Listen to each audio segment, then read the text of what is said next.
Are you hiring some help for your podcast or YouTube channel team? Well, here are some legal considerations for you in this episode. Because whether it's an editor, a virtual assistant, a social media manager, or even a co-host, it matters. If you're not handling it the right way, you could be creating massive legal and business problems for yourself without even realizing it. Like the podcaster who lost rights to her own show after a falling out with her editor, or the VA who took down a show's entire back catalog over a payment dispute. If you're ready to build a team the right way and keep control of your show, stick around. This is Legit Podcast Pro.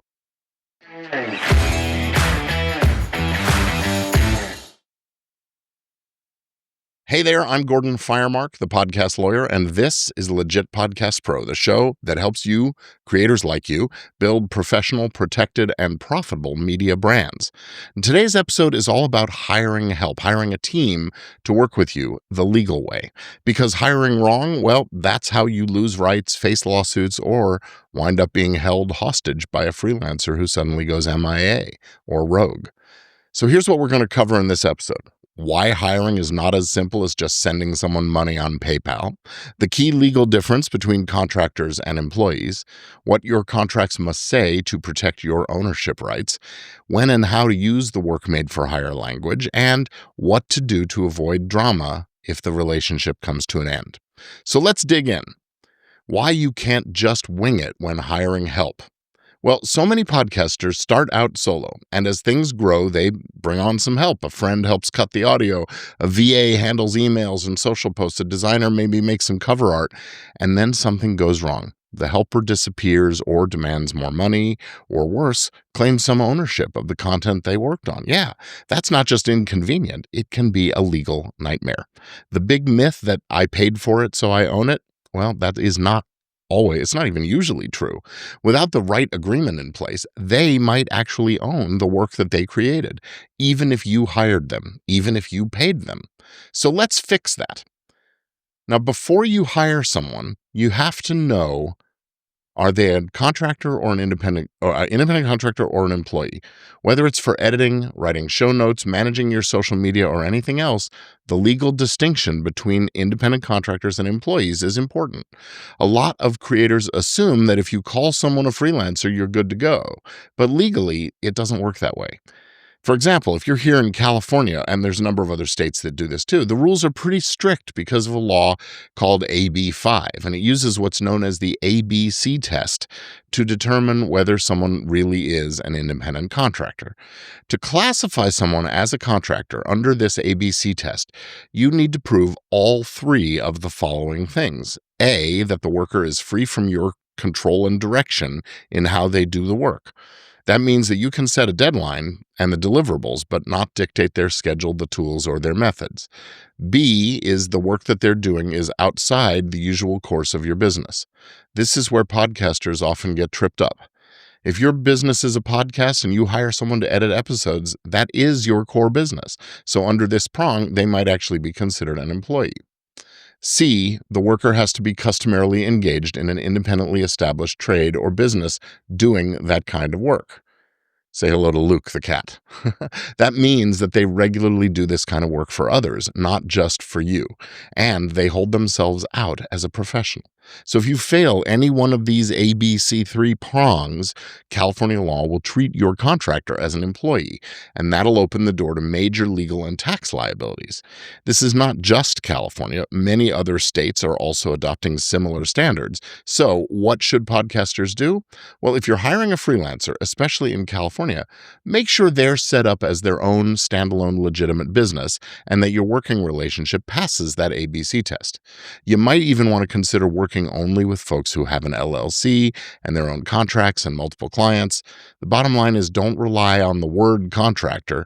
You need to actually classify based on the nature of the relationship, the reality.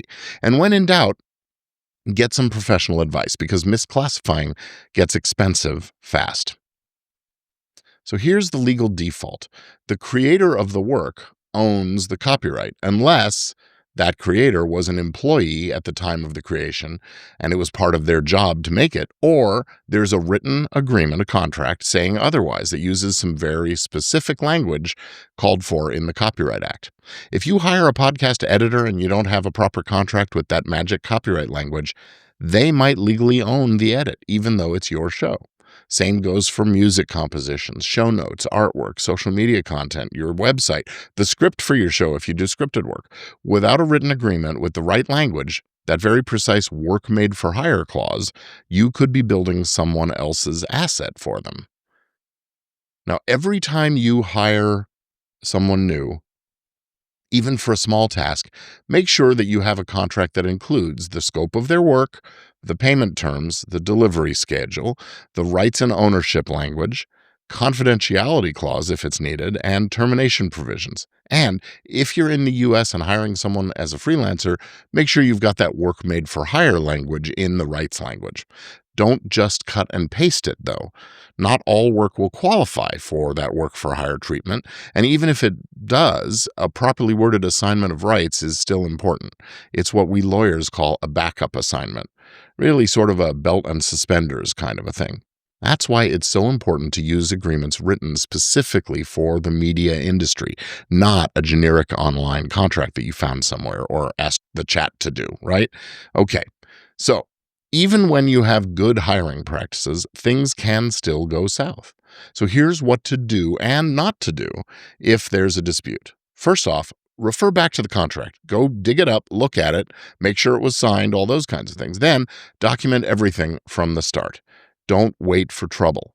That means the beginning of the relationship. You should keep a log of your interactions with people if there's any kind of negativity or any reason that you think it might turn into something. Try to resolve things calmly and professionally, and that may mean being willing to compromise, even if you're sure that you are 200% in the right. This is the live to fight another day kind of scenario. And seek legal advice if it's needed. And I'll say it almost always is a good idea to talk to a lawyer. All right. Now, don't retaliate by trashing them online. Don't withhold payment or, unless the contract specifically provides for it. And don't threaten legal action unless you mean it.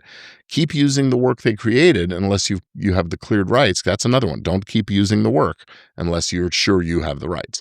Now, good fences make good neighbors, and good contracts make for good business relationships. Having the right contract in place can prevent most problems. But if you didn't already have them in place, well, there's no better time than now to clean it up. So, as your podcast grows, you're going to need support. The fact is, you just can't do everything all the time by yourself and do it well. As your podcast grows, you're going to want to build a team, and that's one of the best ways to grow faster, stay consistent, and avoid burnout. But that growth shouldn't come at the expense of legal risk or creative control. So here's a checklist for you. First, use written contracts every single time. Include those rights and ownership clauses, that work made for hire language that I mentioned.